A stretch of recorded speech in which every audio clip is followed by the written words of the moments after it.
Well, the headline for this morning, April 21st, 2025, is that Pope Francis died at the age of 88 in his residence in the Vatican's Casa Santa Marta. And his death may cause some people to wonder who exactly or what exactly is the Pope. Well, the word Pope comes from the Latin word papa, which means father. And according to Roman Catholic theology, the Roman Pope is the one who is the head of the church. They believe that the Pope is the vicar of Christ, that is the one representing Jesus on the earth. And as the head of the church, he is the one that leads the 1.41 billion Catholics in the world today. Now, I want to present to you 5 biblical arguments against the Pope or against the papacy. Number 1 is that the New Testament, the Bible, describes authority as shared amongst the apostles. The authority is shared amongst the apostles. The New Testament emphasizes a collective leadership amongst the apostles, not a singular head, as in the Roman Catholic theology of the singular pope, the one pope. For example, in Galatians 2:9, you have James, Peter, and John. Together, they are called pillars in the church. And here you can see, even in this account of the 3 of them, that while they're called pillars, the one who rebukes Peter is actually the Apostle Paul.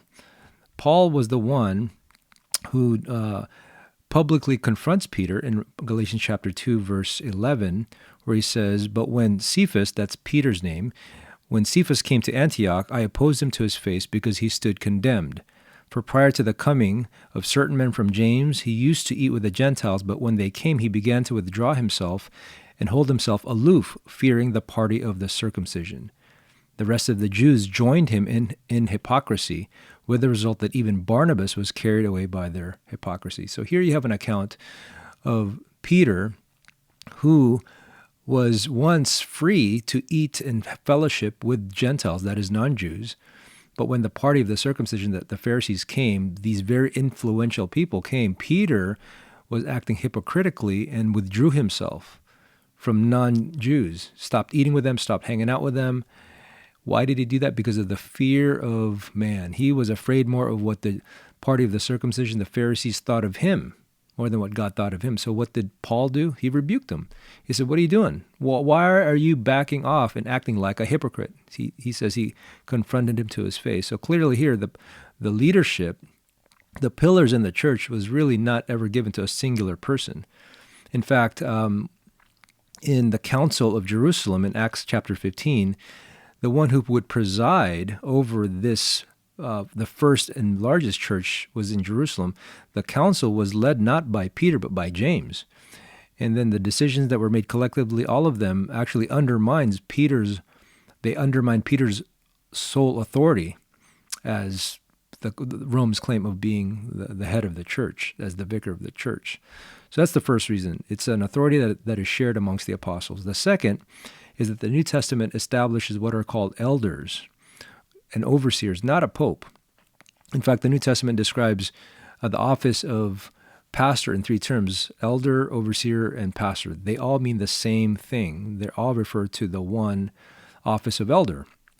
And so the early church structure in the New Testament describes leaders by these 3 terms: elders, overseers, or pastors. And that's described in 1 Peter chapter 3, verses 1 to 7, and Titus 1, 5 to 9. What you don't find in these New Testament passages is a singular leader over all the churches. Rather, what you see is a decentralized form of church government. It's not about one guy running everything, not one bishop, not one pope, but really a collection of men known as elders and overseers. A plurality of elders is what you see. They are described with specific qualifications. For example, both 1 Timothy 3 and Titus 1 have this qualification of the elders to have character qualities. But really, the 2 that I want to draw out is that the elder, that is the one that's going to lead the church, is to be the husband of one wife. That's one. And then the other is there to have children who are under control. Now, that's a problem for the Pope, because in Roman Catholic theology, all leaders, priests, cardinals, all leaders in the Roman Catholic Church are to be single men who made a promise to live a celibate life. Where here, the actual qualifications to even be in any kind of leadership, particularly that of elders in the church that Jesus Christ has established, is that they are to be the husband of one wife. And that shows that they are to be faithful in their marriage, not one who is unfaithful and showing no loyalty, no faithfulness to their bride in a marriage that is of purity and integrity. And not only are they to be faithful to their wives, but they're also to be leaders in their own home. They're to have children who are under control, faithful children who are not in dissipation or rebellion. That shows that they are able to lead their home, because how can they lead something bigger, such as the church, if they can't lead something small like their home? So again, elders and overseers are God's pattern for leading the church, not a pope. And the third reason is Jesus himself would warn against singular human authorities. In Matthew chapter 23, Jesus warns against those that would exalt themselves by giving themselves titles such as teacher or father, such as what the Roman church does today. They elevate a man and call him papa. They elevate a man and call him father. When Jesus goes against that very thing, he says this in Matthew chapter 23. Here's what's taking place there. There's a crowd, and the disciples are there, and they were saying, it says in verse 2, the scribes and the Pharisees have seated themselves in the chair of Moses. That is, that they have declared themselves in this upper position of being the one that would be in the seat of Moses, declaring that they are the true, proper interpreters of the law, and that they would be the one that all the people would listen to. And here's what they do. They tie up heavy burdens and lay them on men's shoulders, but they themselves are unwilling to move them with so much as a finger. So they are hypocritical in this elevated position. And so what does Jesus do? He rebukes them. So he says in verse 8, but do not be called rabbi, for one is your teacher, and you are all brothers. And do not call anyone on earth your father, for one is your father, he who is in heaven. Do not be called instructors, for one is your instructor, that is Christ. So he is clearly articulating that there is not one person higher than any of you. There's not one person who is to be the head of any of you.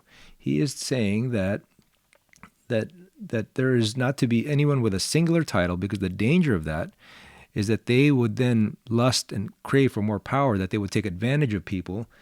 And it says in verse 4, they end up tying heavy burdens and laying them on the feet or the shoulders of people. So there's warnings by Jesus himself against human authority. And then another reason is that apostolic succession is questioned, and the Roman Catholic Church believes that there's this unbroken chain of succession from Peter all the way to the current pope, which is Pope Francis, who just died this morning. So really, that claim of unbroken succession is unbiblical. The pattern of the New Testament is that apostles were actually the ones to appoint elders. They were the ones to appoint elders. You see that in Acts chapter 14, verse 23. You see a specific account of this in Paul commanding Titus to appoint elders in every city. In Titus chapter 1, verse 5, he says this, for this reason I left you in Crete. He's telling this to Titus, in the island of Crete. I left you in Crete that you would set in order what remains and appoint elders in every city as I directed you. So a couple things to notice. It wasn't Peter that was telling them, okay, here are who the leaders are going to be. It was actually the Apostle Paul, because God's design is that all the apostles would be the ones instructing the churches to say, okay, these are the ones that are going to be the elders. When we die, you choose faithful men that are qualified men, that are godly men, that are men who are husbands of one wife, who have children who are under control, not addicted to wine, not men who are pugnacious, that fight, men who have self-control. These are the kinds of men who fit this quality, and also men who desire to this office of elder. You look for these men and appoint them to become elders in every city. That is, in every city there is to be churches. And another thing that this passage describes is that he doesn't say pick an elder in every city or appoint an elder in every city. He says appoint elders, plural. So in every church, it's never truly run or led by a singular figure, whether it's a singular elder, but a plurality, at least two or more elders, not a singular authority. There is no clear evidence of a specific exclusive transfer of apostolic power or apostolic authority given to a single successor in the Roman Church. You don't see that. And then the last argument, number 5, is historical tradition has taken over the biblical mandate. Historical tradition has taken over the biblical mandate. The development of the Pope was not established biblically, but instead it was a man-made tradition. The desire for power in this position is exactly why Jesus warned against this in Matthew chapter 23, of allowing a single person to be called teacher, to be called rabbi, to be called father, because to put oneself in such a lofty position, the temptation is too great. And an example of such desire for power was a very dark time in the history of the Roman Catholic Church, where they actually had 4 concurrent popes. It was known as the Western Schism that occurred from 1378 to 1417. So, in conclusion, if you are a Roman Catholic and you're watching this, I do not plan or intend to change your mind by giving you all this history or even all these Bible verses. I don't think that's what's going to change your mind. All of these arguments could probably be explained away in some fashion by the church's tradition or the church's authority. And by church's authority, I mean the Roman Church's authority, if you're a Roman Catholic. Now, to show my cards, I was a former Roman Catholic. I was raised at a home where I attended Mass regularly. I was baptized as a baby in the Roman Church. I attended catechism. I was in confirmation in the Roman Church. All of these things I was very faithful to as a Roman Catholic young man. And no one told me any of these arguments. No one told me these verses were in the Bible about the papacy. No one told me about the history of the Roman Church. No one told me about the schism that took place from 1378 to 1410. No one told me about any of those things. And if they did, I doubt my mind would have been changed. I doubt I would have just said, okay, that's cool. I'm just going to go back to Mass. I'm just going to keep attending the Roman Catholic Church because that's all I know. So what then happened? Well, I heard something called the gospel, the good news. This is the announcement that God gives to people, the good news. And the good news is this, that God indeed loves me. Now, how do I know this? Well, God sent Jesus Christ, his only begotten Son, to die for my sins. Now, that's very important. He died for my sins. Now, as a Roman Catholic, I've always understood Jesus as dying for sins sins for the world. It was always out there. He died for those out there. I never really understood that Jesus, the Son of God, the one who became flesh, who left heaven to become part of humanity, to accomplish this mission that included me, that he died for my sins, that he died so that I could be forgiven. And so when I heard that, I asked myself, how is it that I can have that? How can I truly know that if I die, I could be truly forgiven of my sins? Well, the only way I could receive such forgiveness is what the Bible calls placing my faith, that is my trust, my complete trust in Jesus alone who can save me. Not the sheer volume of my prayers, not the amount of good works that I've attended, not my elevation of Mary or praise of Mary or crying out to Mary, not all the Hail Marys that I've given, none of those things or my good works, but instead by placing my faith, my trust in Jesus Christ alone, who lived and died for my sins. He lived perfectly so that he would obey the law that I couldn't obey. And he died for the sins that he didn't commit, but for my sins that I've committed. And therefore I can be forgiven if I trust him alone to have accomplished this work that I couldn't do, this work of obedience that I couldn't do. That if I trust him and him alone, I can be saved, not in the future, but right now be forgiven of all my sins. And when that happened, my life changed. And you can do that today. You don't need a historical argument. You don't need all these biblical arguments against the papacy. No, you need the gospel. Here's what Romans 10:9 says. Here's something that you can do right now. That if you confess with your mouth Jesus is Lord and believe in your heart that God raised him from the dead, you will be saved.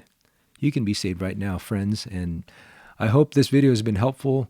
And while Pope Francis has died, I do pray for the Roman Catholic Church that they would see Jesus as he truly is, that they would see Jesus as the one who truly died for their sins, and he alone is the head of the church, and that it is not an authority that he has given to any man, but all glory and faith should belong to him alone, that we are not to elevate any man, any group of men, but all authority has really been given to Jesus Christ and him alone.